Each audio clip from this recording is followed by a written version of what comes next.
In the heart of an old town, where the fog never lifts, stands a building no one dares to speak of.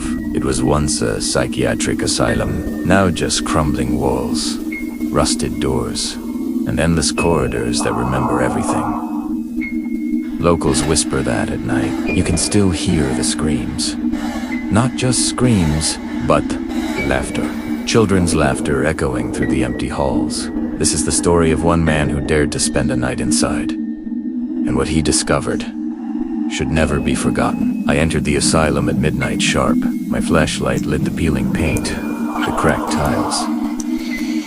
The silence was heavy, and I knew I was not alone. Scattered on the floor were old medical records. One belonged to Anna Blake, a patient treated with electroshock therapy. Doctors wrote that she heard voices mocking her. The moment I read those words, I heard a faint laugh in the dark, and then the smell of burning wires, sharp and metallic. I raised my flashlight and saw a lamp flicker in a room nearby, but the asylum has been without power for decades. Another file, Jonathan Rose. He believed that doctors wanted to steal his body. He carved words into the walls of his cell. They are coming. They are already inside me. When I reached that room, the door creaked open by itself.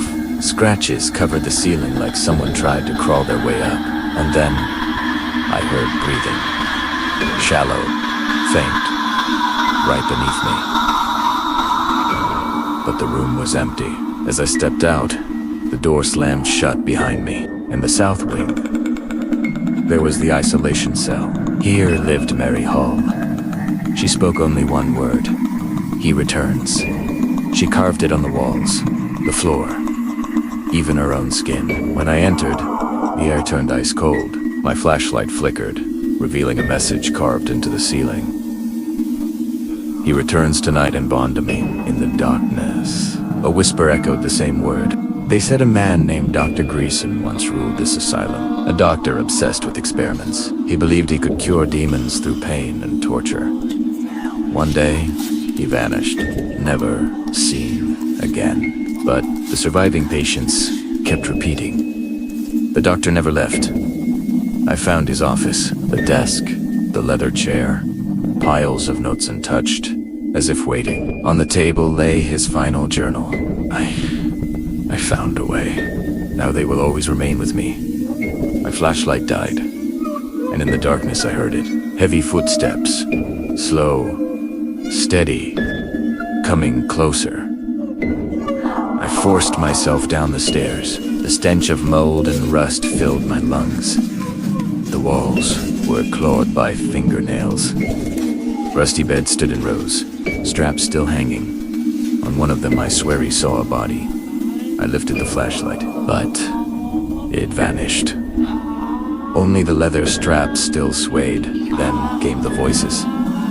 Hundreds of them, rising together into a scream.